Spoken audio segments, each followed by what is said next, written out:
Welcome back to 100 words for 100 days. In this quick English learning video, you are going to learn a word is to go ape. Let's get started. I'm Ithaya. This is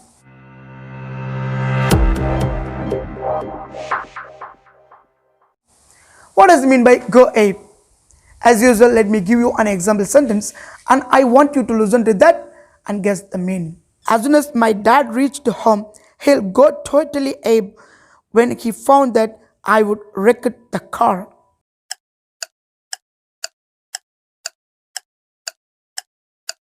What do you think this means? If someone goes ape, they become very angry and upset. Let me give some more example. The manager went ape when the team lost at another game.